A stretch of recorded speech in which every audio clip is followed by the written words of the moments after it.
चलो, तो पिछली क्लास में हमने सिमेट्रिक और स्क्यू सिमेट्रिक मैट्रिक्स, साथ ही साथ ट्रांसपोज ऑफ मैट्रिक्स डिस्कस किया था। इस वाली क्लास में हम लोग ऑर्थोगोनल मैट्रिक्स डिस्कस करेंगे। और उसके लिए जो मैंने सोर्स फॉलो कर रखा है, सोर्स यहां बता देता हूं। JEE educative by KD Joshi, मतलब मैट्रिसेस के लिए हाई रिकमेंडेड बुक है। और इसमें एक टॉपिक अलग से दिया हुआ, मोर अबाउट द मैट्रिसेस। तो यहां से हम ऑर्थोगोनल मैट्रिक्स को केवल थ्योरेटिकली पढ़ेंगे नहीं, बल्कि इसको फील भी कर सकते हैं। ठीक है, तो फटाफट स्टार्ट करते हैं। लाल, एक काम करो और बाहर से 4-5 मार्कर्स ले आओ।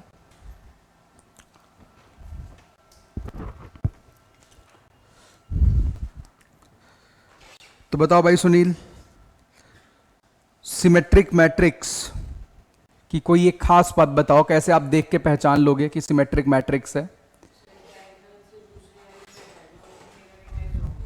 अच्छा, और स्क्यू सिमेट्रिक में क्या होगा?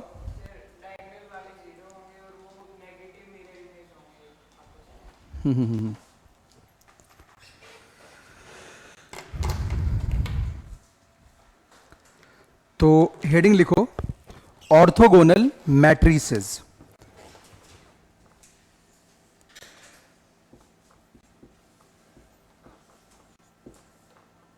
या एक काम करते हैं, ऑर्थोगोनल स्टार्ट करने से पहले एक दो सवाल पिछली क्लास के ऊपर कर लेते हैं, ठीक है, फिर आगे चलते हैं।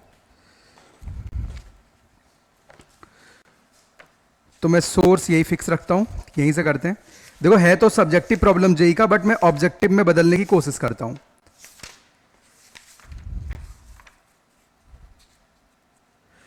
लिखो, let A and B 3x3 matrices. A and B, ये दोनों बच्चे 3x3 मैट्रिसेस हैं।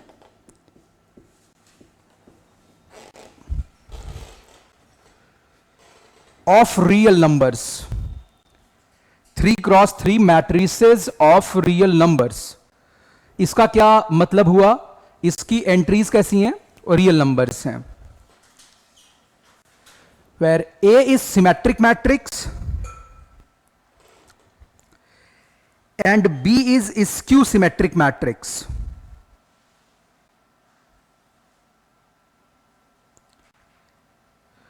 A is symmetric matrix and B is skew symmetric matrix. And if A plus B into A minus B equals A minus B into A plus B,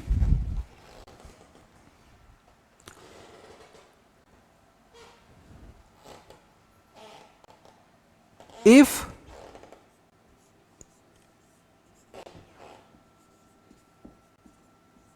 AB transpose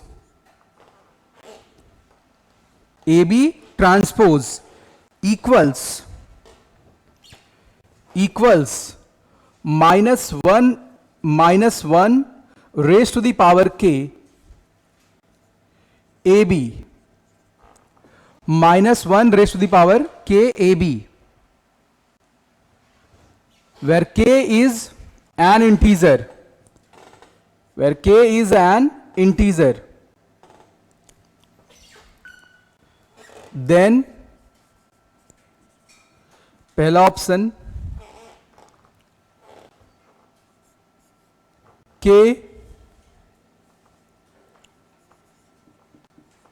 will be 0 only, k will be any odd integer,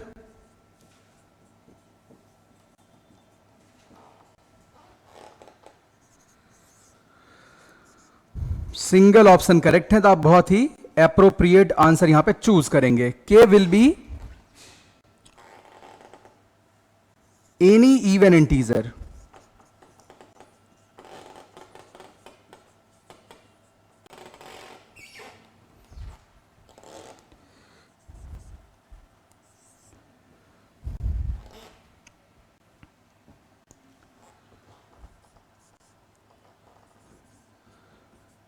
K will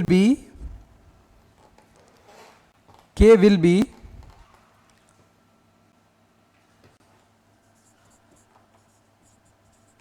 even और odd, दोनों हो सकता है।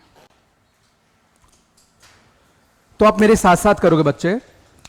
देखो पहले तो उन्होंने कहा कि ए और बी दोनों 3x3 मैट्रिसेस हैं, और ये वाली बात दी गई है, आप देख सकते हो यहां पे a प्लस बी और a माइनस बी, और वहां पे a minus B a plus B, मतलब ये कम्यूटेटिव लॉ की बात करी गई है, राइट। अगर बराबर हैं तो सबसे पहले तुम्हें a और b में रिलेशन निकालना। अच्छा, एक और क्या बात बता रखी है, a सिमेट्रिक और b कैसी है, स्क्यू सिमेट्रिक। तो बच्चे अगर a सिमेट्रिक है तो a की वैल्यू किसके बराबर होगी, a ट्रांसपोज, और अगर b स्क्यू सिमेट्रिक है तो b कितना होगा। ये दो बातें तो आपको सवाल से मिल जा रही हैं। अब बच्चे आप इसको मल्टीप्लाई करिए। जब आप इनको मल्टीप्लाई करेंगे तो यानी a into A simply A square होगा, minus A B plus B A minus B square, और ये वैल्यू बच्चे बराबर किसके साथ हो रही है, a square plus a b minus b A minus B square. ये बात समझ आ रही है। दोनों साइड एक्सपैंड करके लिख लिया, ए स्क्वायर बी स्क्वायर के टर्म्स कट जाएंगे, तो बच्चे यहां से क्या मिल जाएगा, ए बी किसके बराबर है, यानी अगर a प्लस बी और a minus B commutative law of multiplication को फॉलो कर रहे हैं तो a और b भी फॉलो करेगा। अब इनका कहना है कि a ट्रांसपोज b ट्रांसपोज बराबर दिस वन। देखो इसको मैं लिखता हूं, मुझे पता है कि a इंटू बी का जो ट्रांसपोज होगा that will B b transpose into, अच्छा b ट्रांसपोज किसके बराबर है, माइनस बी, a ट्रांसपोज किसके बराबर है, a। यहां वैल्यू रख दीजिए। ऐसा क्यों कर रहे हैं, ताकि इन दोनों को कंपेयर कर पाए, राइट। तो बच्चे यहां पे क्या आएगा, माइनस बी ए। बोलो हां या ना। अब लाल माइनस बी ए जो भी है आप यहां पे रब करके माइनस बी ए लिख सकते हैं, माइनस बी ए इसके बराबर है। और आपको एक बात पता है कि ए बी और बी ए भी परस्पर बराबर हैं, तो आप माइनस बी ए की जगह क्या लिख सकते हैं, ए बी। अब ये इक्वल कब हो पाएंगे, जब -1 पे पावर के -1 के बराबर हो। Got it. ये इक्वल तभी हो पाएंगे जब -1 पे पावर के बच्चे किसके बराबर हो जाए। तो ये कब हो पाएगा, जब के ऑड इंटीजर हो। ठीक है।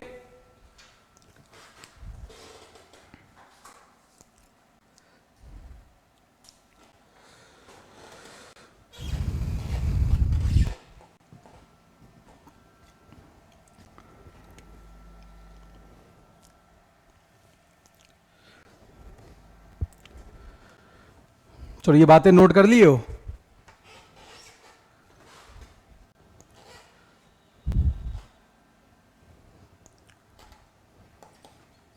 क्वेश्चन वगैरह नोट कर रखा है ना।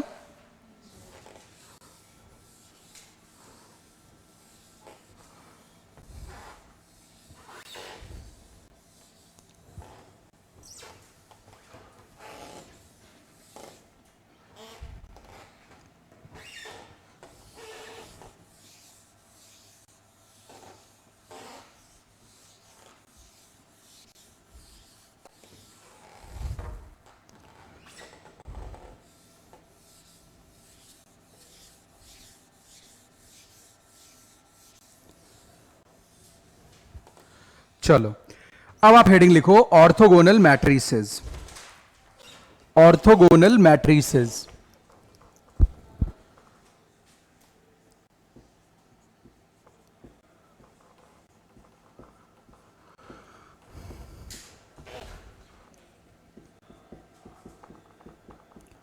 Orthogonal matrices.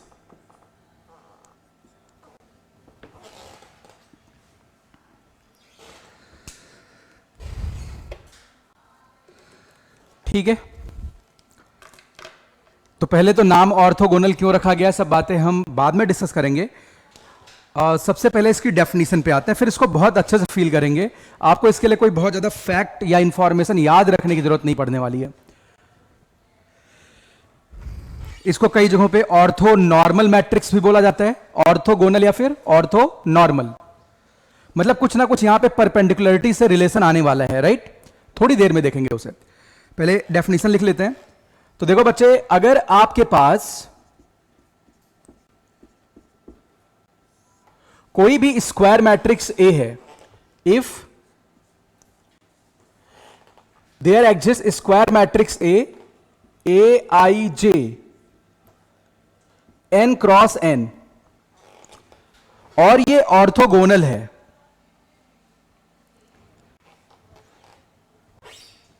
And A is orthogonal,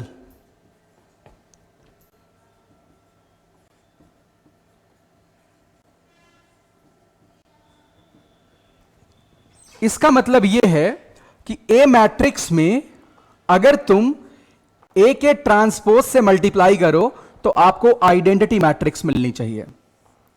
लेकिन यह बात केवल रट्टाफिकेशन, अगर आप इसको याद करते हो कभी फील नहीं कर पाओगे कि इसका नाम ऑर्थोगोनल क्यों रखा गया है। फील करना बहुत इंपॉर्टेंट है। ए इंटू ए ट्रांसपोज आप साथ साथ नोट भी करना, ए इंटू ए ट्रांसपोज क्या होना चाहिए, आइडेंटिटी मैट्रिक्स। अच्छा, यहां पे आई का ऑर्डर क्या होगा, पक्की बात है जो ए का ऑर्डर होगा।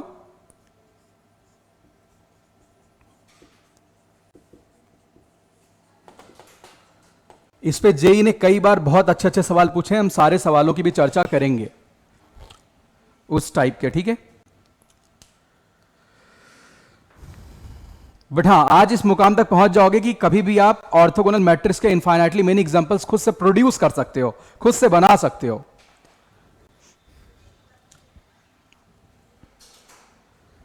देखो, सबसे पहले पहला गेस, हमें ऐसा लगता है कि अगर इसका नाम ऑर्थोगोनल रखा गया, क्योंकि मुझे पता है कि मैट्रिक्स की रो या कॉलम में जो एंट्रीज होती हैं वो वेक्टर्स होते हैं, इसका मतलब वो वेक्टर्स परस्पर कुछ परपेंडिकुलर वगैरह होने चाहिए, ऐसा कुछ रिलेशन है, राइट। तो पहले ये काम करके जरा देखते हैं, गौर करना सभी लोग।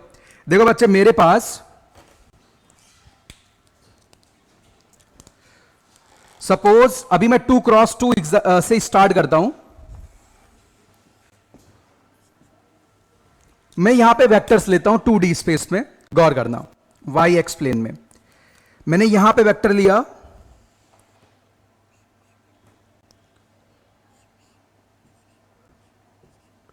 2i plus 2j।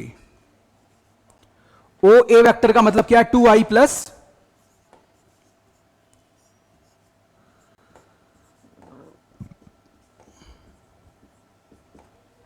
2j। इसी पे परपेंडिकुलर वेक्टर तुम्हें लिखना है। ये इस पे एक परपेंडिकुलर वेक्टर है,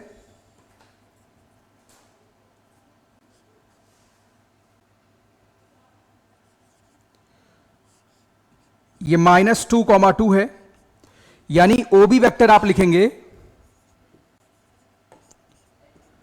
-2i प्लस 2j। मुझे पता है इन दोनों वेक्टर्स का डॉट प्रोडक्ट, क्योंकि ये एंगल कितना बच्चे, 90 डिग्री, इनका डॉट प्रोडक्ट 0 है।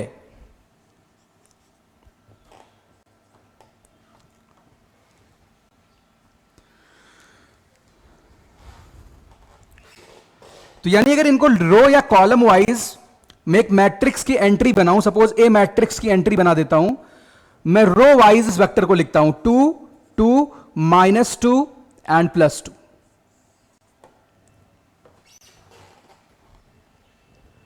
लेकिन अभी ये इस प्रॉपर्टी को फॉलो नहीं कर पाएगा। अगर ए और ए ट्रांसपोज मल्टीप्लाई करें, कल की क्लास में डिस्कस किया था, अगर मैं ट्रांसपोज में ट्रेस वगैरह निकालूं, सारी बातें डिस्कस करी थी। तो खैर, आप ए ट्रांसपोज इसमें आप कैलकुलेट करिए, ए इंटू ए ट्रांसपोज मेरे लाल आप कैलकुलेट करिए, आपको इससे कुछ मिलती जुलती हुई मैट्रिक्स मिलेगी, लेकिन ये नहीं मिलने वाली है। सभी लोग लिखिए अपनी कॉपी में, देखिए क्या आ रहा है, ए इंटू ए ट्रांसपोज, सभी लोग कंप्यूट करिए, देखिए क्या मिल रहा है भाई।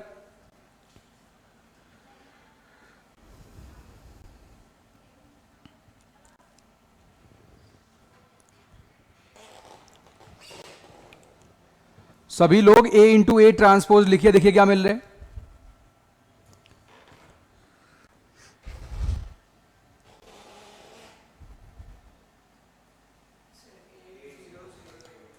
हाँ, 8008। इसका मतलब कभी भी अगर आप दो परपेंडिकुलर वेक्टर्स को मैट्रिक्स की एंट्री बनाओगे तो ऐसे केस में आपको कौन सी मैट्रिक्स मिलती है? Scalar matrix. कौन सी मैट्रिक्स मिलती है? स्केलर मैट्रिक्स मिल जाती है। लेकिन तुम्हें इस स्केलर से आइडेंटिटी पे जाना है। Got it? किस पे जाना है? तो जो तुमने वेक्टर्स मेरे बच्चे यहां पे नॉर्मल ऐसे चूज कर रखे हैं, अगर आप यहां पे यूनिट वेक्टर्स लें, कैसे वेक्टर्स लें? यूनिट वेक्टर्स, तो आपको यह बात मिल जाएगी। देखो मैं ओ ए कैप अब लिख देता हूं, गौर करना। मैं ओ ए ना लिख के बच्चे यहां पे ओ ए कैप लिख देता हूं, ओ ए कैप। तो ओ ए कैप क्या होगा? आप इसके मैग्नीट्यूड से डिवाइड करेंगे ना, 1 डिवाइडेड बाई 2√2। पूरी बात शायद समझ आ रही होगी आपको। 2i प्लस 2j, यानी 2 से भी डिवाइड कर देंगे तो क्या बचेगा? i प्लस, एक मिनट, ये बात हम यहां कहीं लिखते हैं। ओ ए कैप में यहां लिख देता हूं, ओ ए कैप, ये आएगा 1 divided by √2 i plus j। और ऐसे ही अगर आप ओ बी कैप लिखें बच्चे, तो ओ बी कैप में क्या आएगा? 1 डिवाइडेड बाई √2 माइनस आई। अगर आप यूनिट वेक्टर्स के कंपोनेंट्स को मैट्रिक्स की एंट्री बनाएं, चलो इसका नाम कुछ और लिख लेते हैं। सपोज यहां पे कोई बी मैट्रिक्स है, मैंने इस बार यूनिट वेक्टर्स के कंपोनेंट्स यहां पे रखे 1/√2 1/√2। आप रो वाइज या कॉलम वाइज कैसे भी रख सकते हैं। 1/√2 का माइनस और 1/√2। देखो बच्चे ये मैट्रिक्स बना ली। ये मैट्रिक्स इस बात को फॉलो करेगी, जरा फटाफट करके देख लीजिए। इस बार बच्चे आपको B इंटू बी ट्रांसपोज ये I के बराबर ही मिलेगा। चेक करिए सभी लोग, यानी ज्योमेट्री में फील कर पा रहे हैं। नॉर्मल वेक्टर्स रखने से, मतलब दो परपेंडिकुलर वेक्टर्स को रो वाइज या कॉलम वाइज रखने से मेरे बच्चे आपको स्केलर मैट्रिक्स मिलती। मुझे पता है स्केलर का स्पेशल केस आपका आइडेंटिटी मैट्रिक्स है, तो वहां पे जाने के लिए परपेंडिकुलर वेक्टर्स की बजाय यूनिट परपेंडिकुलर वेक्टर्स ले लेने चाहिए। कैसे लेने चाहिए? यूनिट परपेंडिकुलर वेक्टर्स, तब यह बात लागू होगी। यह तो बहुत अच्छी बात है। यानी जितनी भी ऑर्थोगोनल मैट्रिसेस किसी भी ऑर्डर की हो भाई, क्योंकि वेक्टर स्पेस में आप वेक्टर को एन ऑर्डर का भी मान सकते हैं। यह बात समझ आ रही है? तो उसमें खास बात क्या है? रो या कॉलम वाइज जो भी एंट्री चल रही हैं, अगर रो को आप वेक्टर्स मानते हैं तो दो दो पेयर के डॉट क्या होने चाहिए? 0। Dot product. डॉट क्यों देखा? क्योंकि डॉट 0 का मतलब वेक्टर्स के बीच का एंगल 90 डिग्री है, अगर वो नॉन जीरो वेक्टर्स हैं। Got it? ये पूरी कहानी अच्छे समझ आ रही है?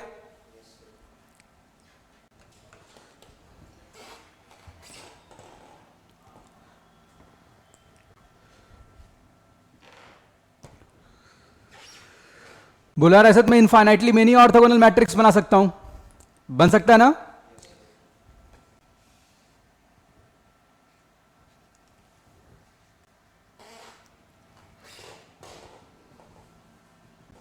अच्छा, अच्छी बात क्या है, इस लाइन ऑफ एक्शन पे जितने भी वेक्टर्स आप लिखेंगे सबके यूनिट वेक्टर क्या रहेंगे? सेम। इधर भी सबके यूनिट वेक्टर क्या रहेंगे? सेम रहने वाले हैं।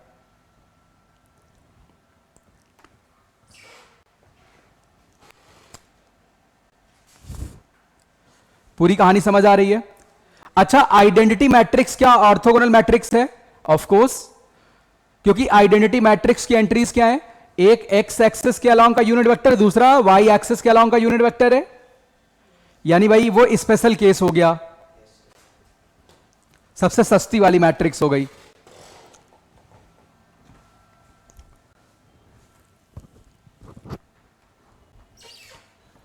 चलिए, तो अब इस बात को थोड़ा सा और डिटेल करते हैं। अच्छा, अब आप एक और बात सीख गए। कोई आपसे कहे कि अनगिनत स्केलर मैट्रिक्स बनाओ, तो बना पाओगे? बड़ा आसान है, दो परपेंडिकुलर वेक्टर्स लेके उनका बस डॉट लेना है, आपको एक डायगोनल मैट्रिक्स मिलेगी, सारी एंट्रीज डायगोनल की सेम रहने वाली हैं। ठीक है,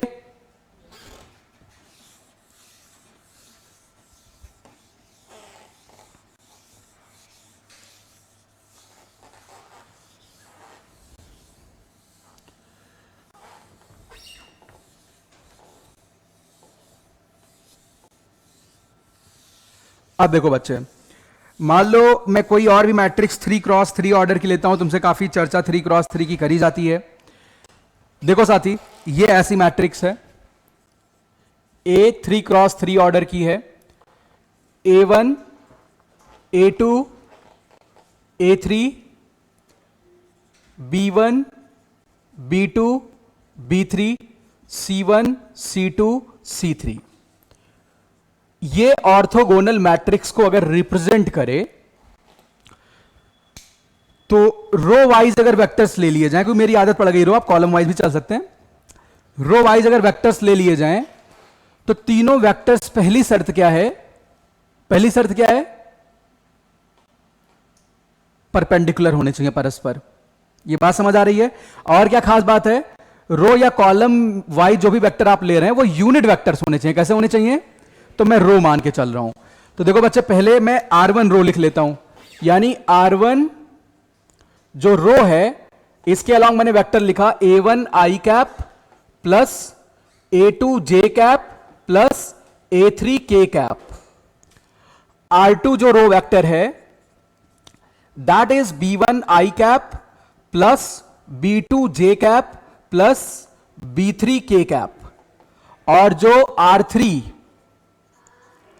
यह है C1 I cap plus C2 J cap plus C3 K cap. तो क्या खूबसूरत बात यहां पे चल रही है, पहली बात कि magnitude of R1 equal to होना चाहिए मैग्नीट्यूड ऑफ R2, और बच्चे ये वैल्यू बराबर होनी चाहिए मैग्नीट्यूड ऑफ R3, और ये सारी की सारी वैल्यू 1 के इक्वल होनी चाहिए, पहली शर्त है। यूनिट वेक्टर्स होने चाहिए।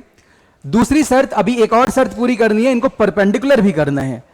तो परपेंडिकुलर करना बच्चे ऐसे लिख लेते हैं, R1 R2 का डॉट लिया, R2 R3 का डॉट लिया, R1 R3 का डॉट लिया, ये सब क्या आने चाहिए बच्चे? 0। इतनी बात अगर किसी भी मैट्रिक्स की एंट्री में लागू होती है, you don't have to check for A into A transpose, right? वो आई आएगा ही आएगा। तो अगर यह बात लागू होती है किसी भी मैट्रिक्स में, मान लिया इस मैट्रिक्स में बच्चे यह बात लागू होती है, अगर यह बात लागू होती है तो यह बात ऑटोमेटिकली लागू हो जाएगी, A ट्रांसपोज शुड बी। और अगर यह बात लागू होती है तो ऐसा होना चाहिए, यह भी बात हो जाएगा। ये बात समझ आ रहा है? उल्टा भी हो जाएगा। अगर ऐसा है तो ये सारी बातें भी सही हो जाएंगी।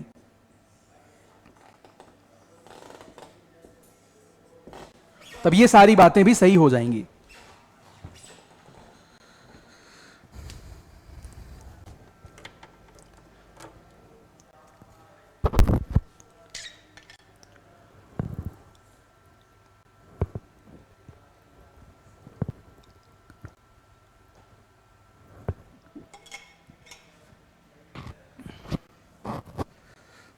फटाफट नोट करो भाई।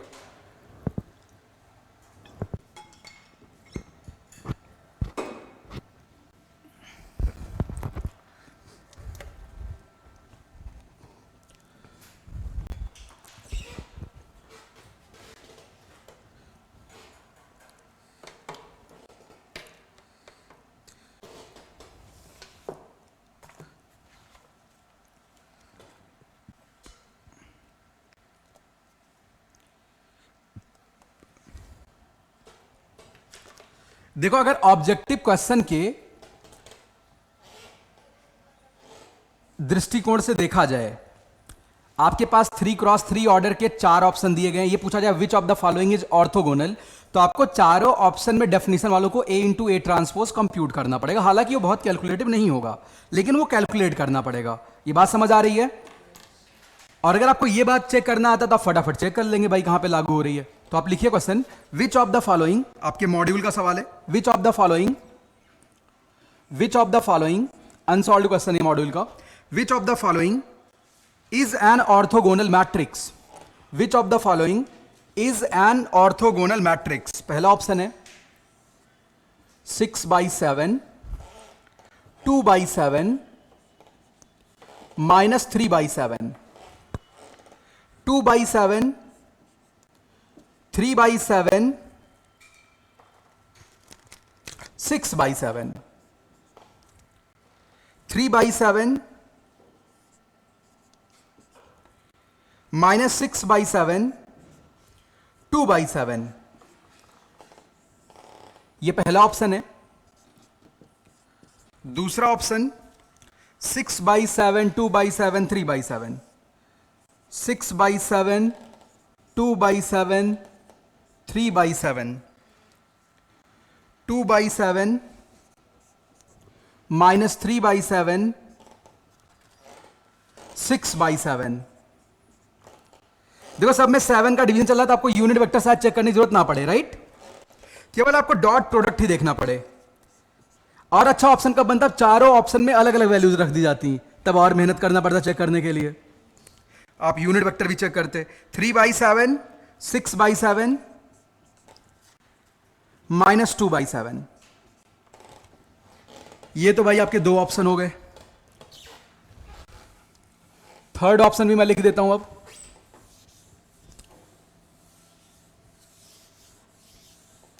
आप फटाफट, मैं क्वेश्चन कंप्लीट करूं, आंसर आ जाना चाहिए, ठीक है। थर्ड ऑप्शन है बच्चे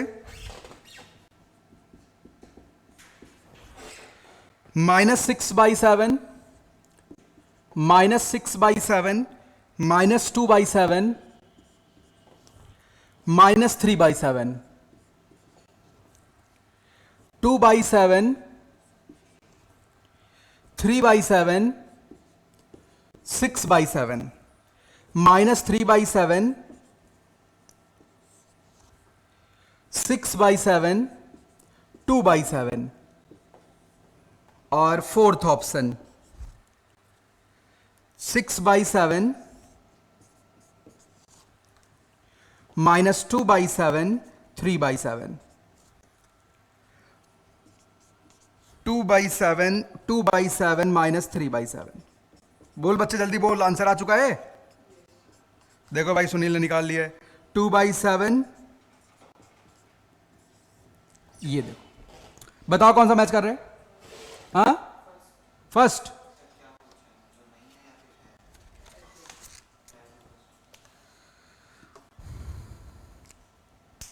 देखो सारे यूनिट वेक्टर आपने चेक कर लिया। पहले दो का डॉट देखते हैं यहां पे, तो यहां पे 12/49, 6/49, 18/12, 6 18 खत्म 0, 6 18 12 0, 18 12 -6 0। So is right answer. बाकी चेक करने की जरूरत नहीं है, सिंगल करेक्ट है। बाकी भी हो रहे हैं क्या? अगले में तो पॉसिबिलिटी है नहीं तीनों निगेटिव होने के बाद। यहां पे देख लेते हैं, यहां भी ये पॉसिबिलिटी नहीं है। अगले में देख लेते हैं, वहां भी ये पॉसिबिलिटी नहीं आ रही है। ठीक है, तो केवल फर्स्ट ऑप्शन करेक्ट है।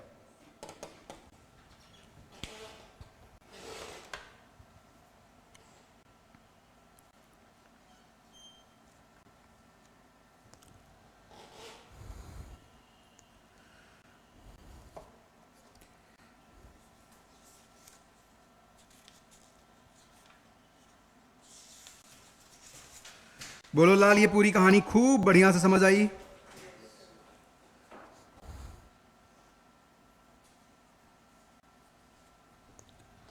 नेक्स्ट प्रॉब्लम देखते हैं।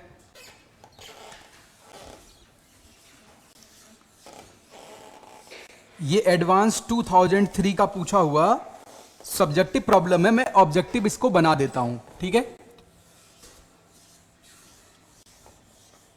जो अब देने जा रहा हूं सवाल। तो देखो बच्चे, यहां पे है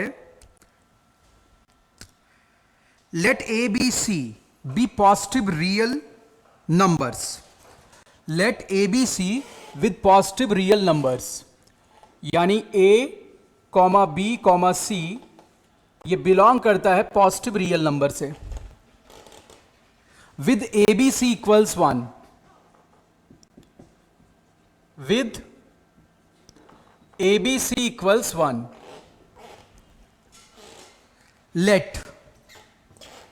let matrix A equals, let matrix A equals ABC,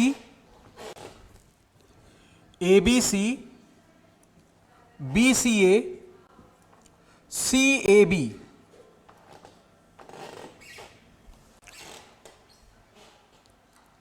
And if A is an orthogonal matrix, and if A is an orthogonal matrix, and if A is an orthogonal matrix, then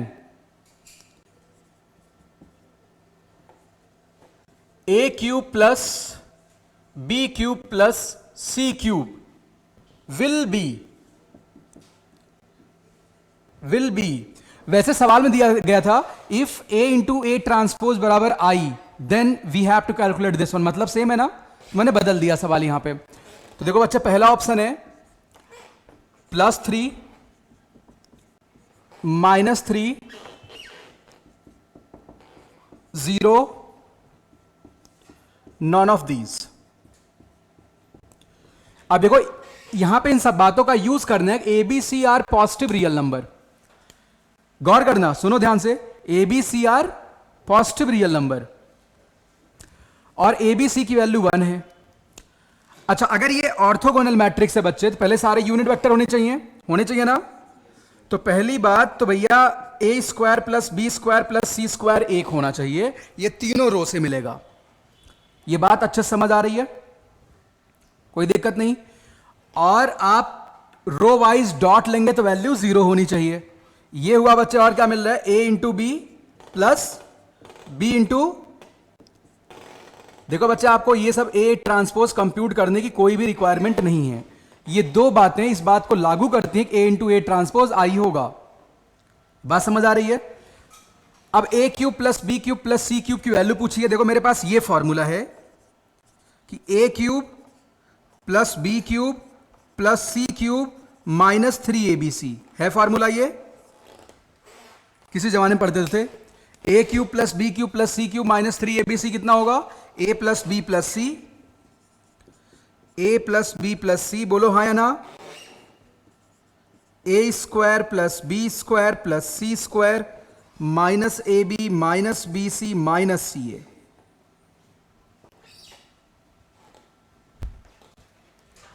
यहां तक पहुंच गए।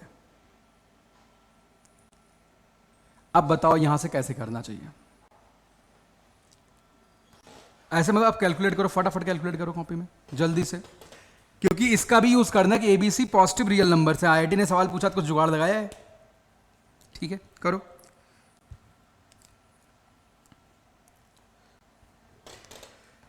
मतलब आपको क्या निकालना पड़ेगा यहां पे, a प्लस बी प्लस सी निकालना होगा ना। देखो ए बी बी सी सी ए क्या बच्चे 0, ए स्क्वायर बी स्क्वायर सी स्क्वायर क्या है 1। तो यानी आपके पास ये आउटकम आ चुका है कि a cube plus b cube plus c cube -3abc जो है वो a plus B plus c के बराबर होगा। बोलो लाल, ये बात समझ आ रही है। Now you have to calculate a plus B plus c. क्या कैलकुलेट करना है, कैसे निकाला जाए। देखो बच्चे आपके पास ये बात भी अवेलेबल है कि a प्लस बी प्लस सी का जो होल स्क्वायर है, ये बात आप गेस कर पा रहे हैं ना, ये होगा a square plus b square plus c square plus 2 times a B plus b c plus c, यानी sigma a b. Sigma a b की वैल्यू 0 है और a square plus b square plus c square कितना बच्चे 1। तो a plus B plus c तुम यहां से निकाल पाओगे। मेरी बात समझ आई। ये प्लस माइनस 1 आएंगे। अब यूज में आता है कि एबीसी पॉजिटिव रियल नंबर्स हैं, so you can not consider a plus B plus C as -1, क्योंकि 3 पॉजिटिव का एडिशन निगेटिव नहीं हो सकता है। तो a प्लस बी प्लस सी कितना आएगा, +1 के बराबर आएगा। यहां पे वैल्यू डाल दो आप। ए बी सी तुम्हें पता ही है, तो आंसर होगा 4, यानी none of these is correct option. ठीक है, नहीं तो फिर आप ए ट्रांसपोज से जाते, आपको मेहनत करनी पड़ती थोड़ी सी, ठीक है, बहुत ज्यादा तो नहीं बट थोड़ी सी करनी पड़ेगी। अब चलो एक और सवाल यहां से करते हैं।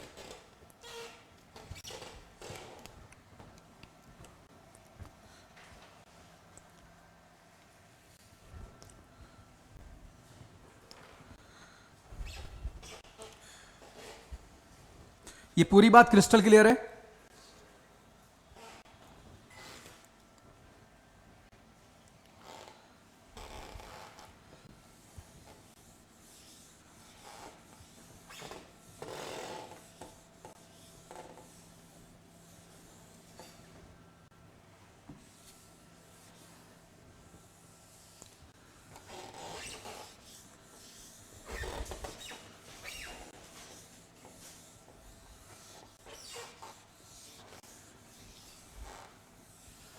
अब देखो बच्चे,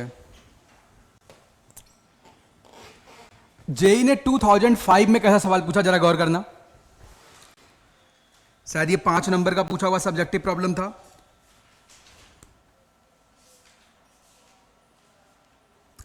तो मैं ऑब्जेक्टिव या इंटीजर टाइप, बताओ कैसा बनाऊं इसे? इंटीजर टाइप करें? चलो एक सवाल इंटीजर टाइप करते हैं।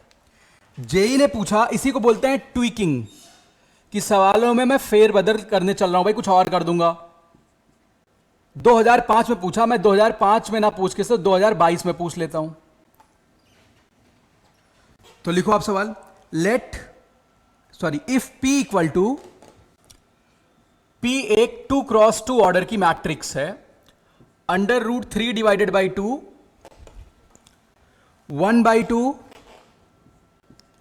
माइनस √3/2, ऐसा लिखा है या 1/2 लिखा है? -1/2 लिखा, सॉरी, -1/2 एंड √3/2। ये बच्चे 2x2 ऑर्डर की मैट्रिक्स है। एंड ए कोई अदर मैट्रिक्स है, A इक्वल टू 1 1 0 1, ये भी 2x2 ऑर्डर की मैट्रिक्स है। एंड Q इक्वल टू, एक नई मैट्रिक्स डिफाइन करी है, and Q equal to PAP transpose, Q equal to PAP transpose. Then, क्योंकि इंटीजर टाइप बनाना है तो मैं कोशिश करता हूं, then P transpose Q raise to the power 2022 P will be. जब भी इतना बड़ा प्रोडक्ट पूछा जाए, आप मान लेना कुछ ना कुछ सिमेट्री चल रही होगी, right? Will be 1 n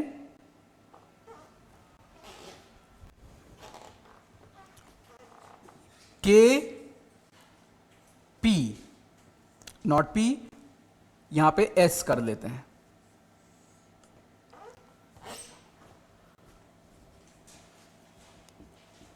where n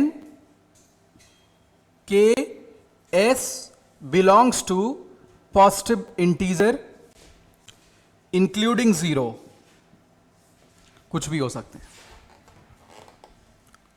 समझ गए इतनी बात? तो फाइंड आउट क्या करना है? फाइंड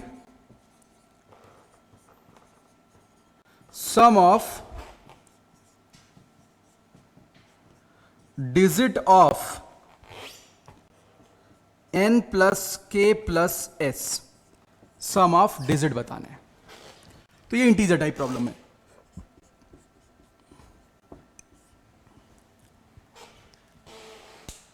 अब सुनो बच्चे, मेरी बात ध्यान से सुनो, गौर करो। क्या ये ऑर्थोगोनल मैट्रिक्स है? सुनो सभी लोग, क्या ये एक ऑर्थोगोनल मैट्रिक्स है? P, हां भाई ऑर्थोगोनल मैट्रिक्स है। तो पहली बात हमें पता चल गई, 2 आ रहा है। अभी देखते हैं आंसर क्या आएगा। तो बच्चे क्या आएगा? P transpose, that will B identity matrix like this 1 0 0 1। ये एक 2x2 ऑर्डर की आइडेंटिटी मैट्रिक्स हो जाएगी।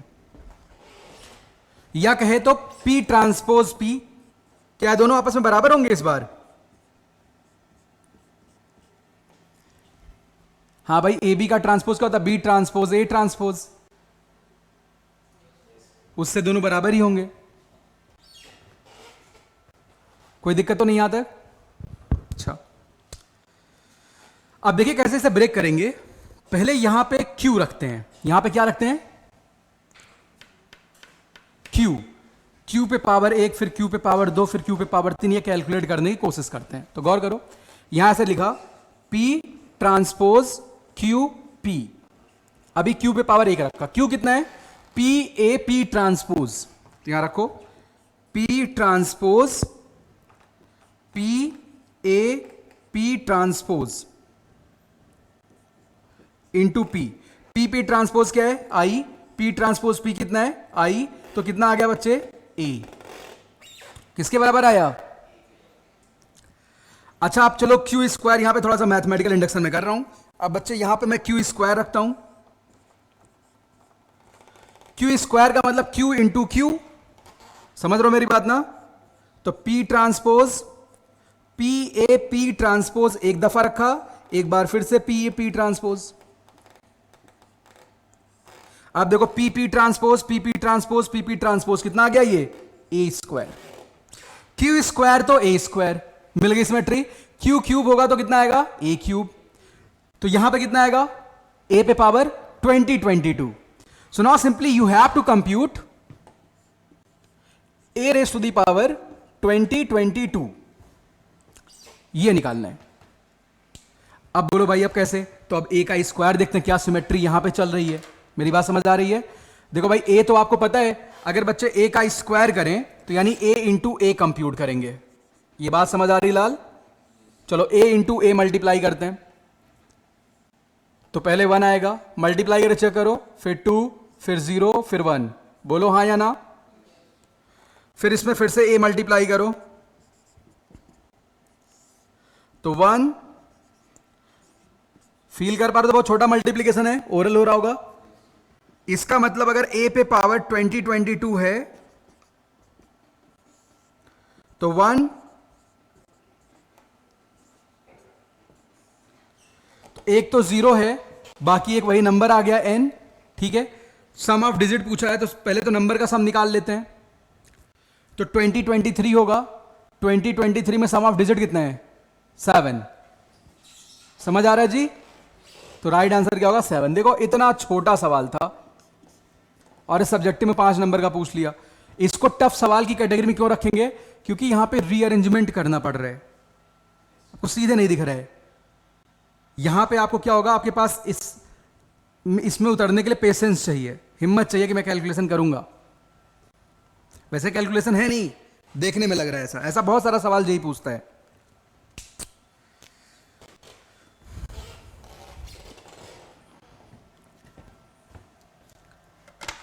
तो होपफुली आप ऑर्थोगोनल को अच्छे से फील कर लिए होंगे।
चलो अब देखते हैं पिछली क्लास की कितनी बातें तुम्हें याद हैं, उनको भी जरा यहाँ पे लिस्ट करते हैं फटाफट भाई।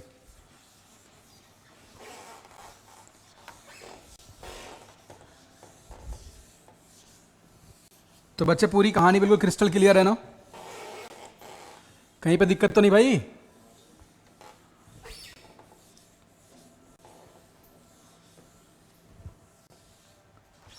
अब देखो, मैं आपसे एक बहुत छोटा सवाल पूछता हूं। मान लिया मेरे पास कोई भी एक स्क्वायर मैट्रिक्स है, A I J N cross n, and I want to compute trace of A into A transpose. जल्दी बताओ आंसर क्या आना चाहिए? Trace of A into A transpose क्या होना चाहिए?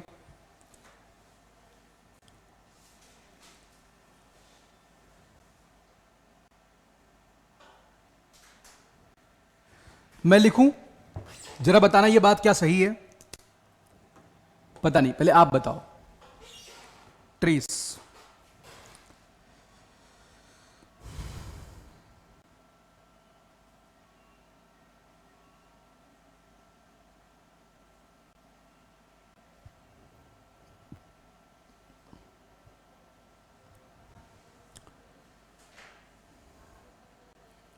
कल ही तो चर्चा करी थी अभी, ए इंटू बी का ट्रेस कैसे निकालते हैं आप।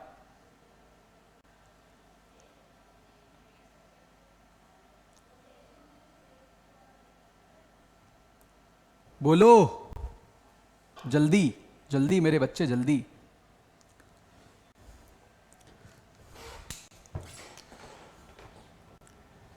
बताओ भाई, कुछ आ रहा है आइडिया?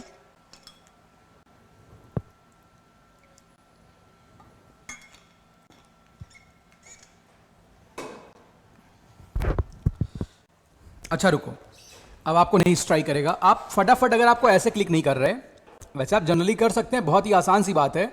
आप ऐसे चेक कर सकते हैं, A1 A2 A3 A4 ये मैट्रिक्स है। कल ही बताया था R1 dot C1 plus R2 dot C2 करते हैं, आपको याद नहीं आ रहा बट मुझे पता है, आप पढ़ते नहीं हो लाल। ए ट्रांसपोज ये होगा A1 A2 A3 A4। अब आप trace of A into A transpose compute करने जा रहे हैं। सो यू कैन सी कि ए इंटू ए ट्रांसपोज का ट्रेस होगा A1 square plus A2 square plus A3 square plus A4 square. Got it कि नहीं समझ आ रहे?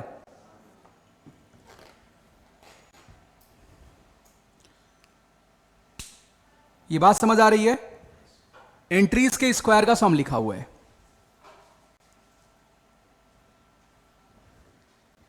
यानी यहां पे जितनी भी एंट्री हैं सबके स्क्वायर का क्या करेंगे? सम। बोलो भाई, कोई दिक्कत यहां पे? पूरी कहानी क्रिस्टल क्लियर है? यानी बच्चे यहां पे क्या आएगा? ऐसे लिख सकते हो आप, ए आई जे सिग्मा और इसका बच्चे square. I is greater than equal to 1, less than equal to J, less than equal to, बोलो हाँ या ना? ये सारी एंट्री के स्क्वायर का सम लिखा हुआ है। A11 square, A12 square, A13 square, 21 सारे लिखे हुए हैं, राइट? मीन सारी एंट्री के स्क्वायर का सम वो ट्रेस होता है। कितनी अच्छी बात है, ए इंटू ए ट्रांसपोज।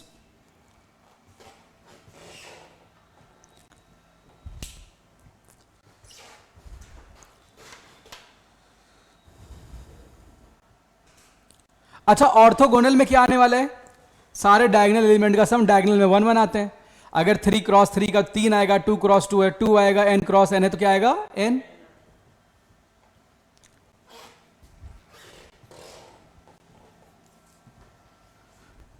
तो trace of A into A transpose भाई तुम्हें मिल चुका है।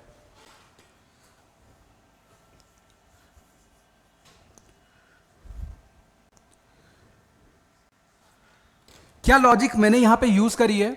आप ऐसे मल्टीप्लाई करके भी देख सकते हैं, लेकिन मेरा जो सजेस्टिव अप्रोच कल वाला था वो ये है कि ये R1 रो वेक्टर है, ये R2 रो वेक्टर है, ये C1 कॉलम वेक्टर है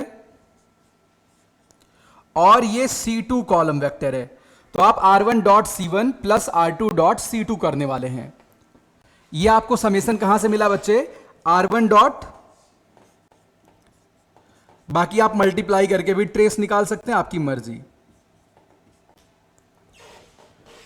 चलिए भाई आगे चलते हैं, दो बातें और करके फटाफट क्लास को खत्म करते हैं। अगली क्लास में हम मैट्रिक्स में काफी आगे निकल जाएंगे, एडजॉइंट ऑफ मैट्रिक्स स्टार्ट करेंगे, ठीक है। आप साथ साथ मॉड्यूल के सॉल्व्ड अनसॉल्व्ड सारे क्वेश्चन करने शुरू कर दो, एडजॉइंट से पहले पहले वाले।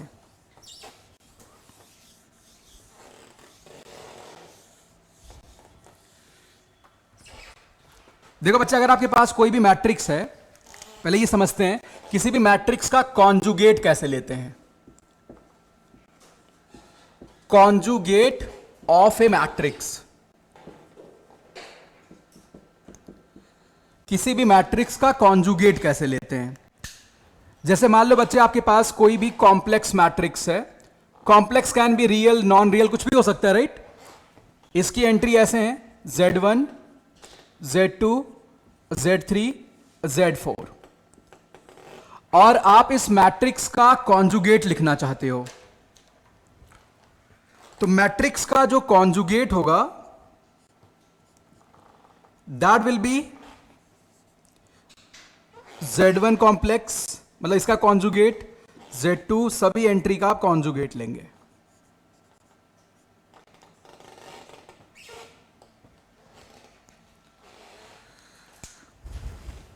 ठीक है, कोई समस्या किसी को?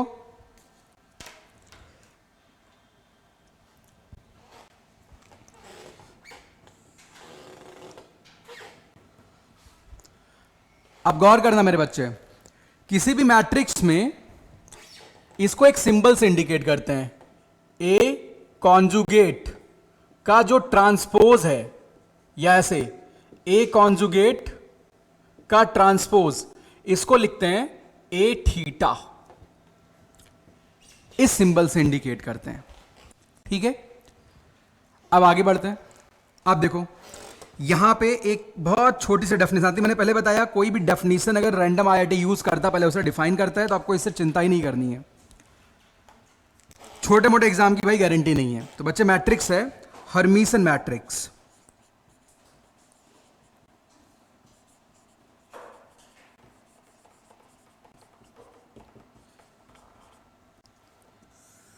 देखो लाल, कोई भी आपके पास कॉम्प्लेक्स स्क्वायर मैट्रिक्स है ए, यहां पे मैं ZIJ कर देता हूं,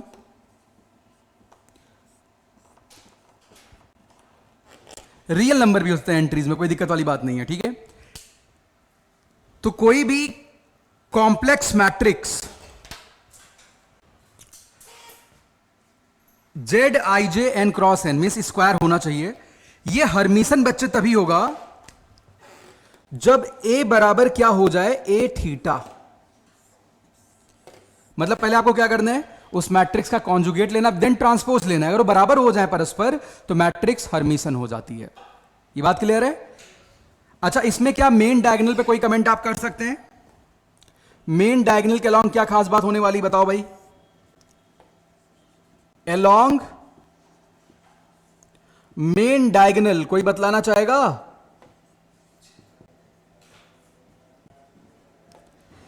हर्मिशन मैट्रिक्स के मेन डायगोनल में क्या होने वाला है?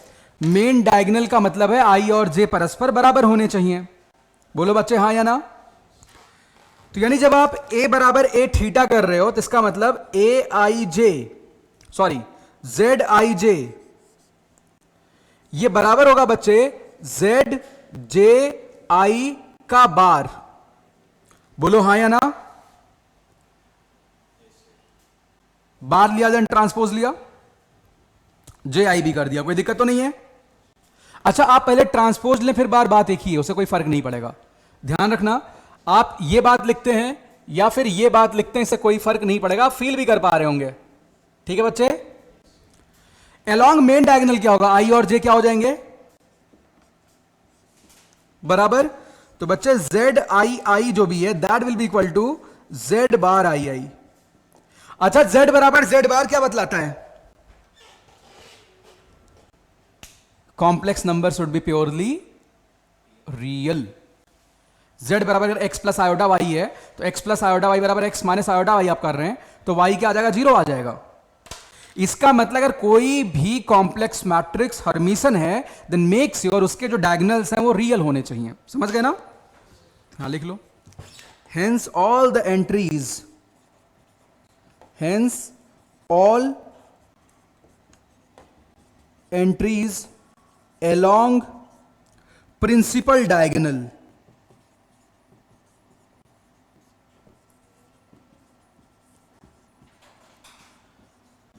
will be zero, will be real, will be real। कोई दिक्कत तो नहीं है?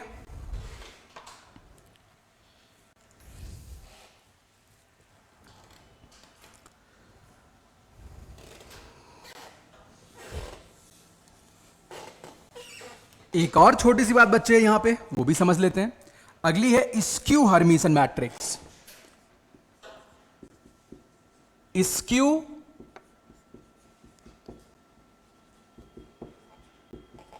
हर्मिशन मैट्रिक्स,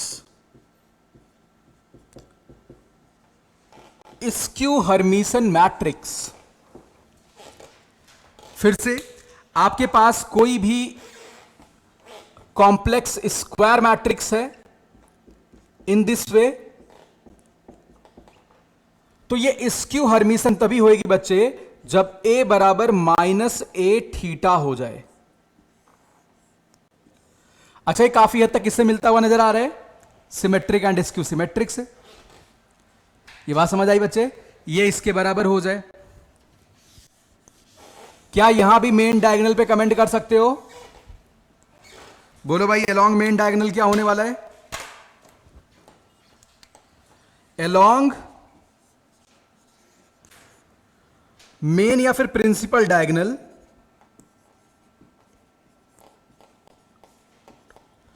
बच्चे आई और जे परस्पर बराबर होंगे।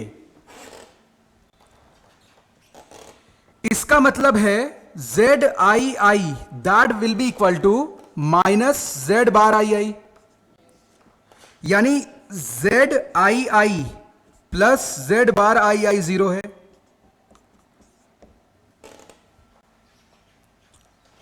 इसका कॉम्प्लेक्स नंबर का रियल पार्ट 0 होना चाहिए, तो कॉम्प्लेक्स नंबर कैसा होगा? Purely imaginary.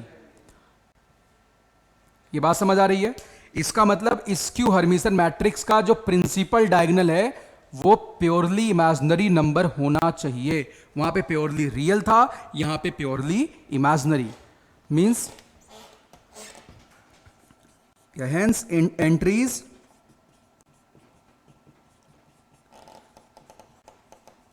along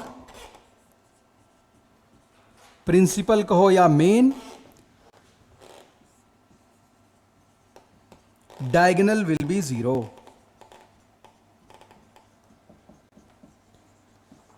will be imaginary. ये प्योरली इमेजिनरी होना चाहिए। चलो, तो आज के लिए इतना ही रखते हैं साथी। कोई डाउट है आप पूछ लो।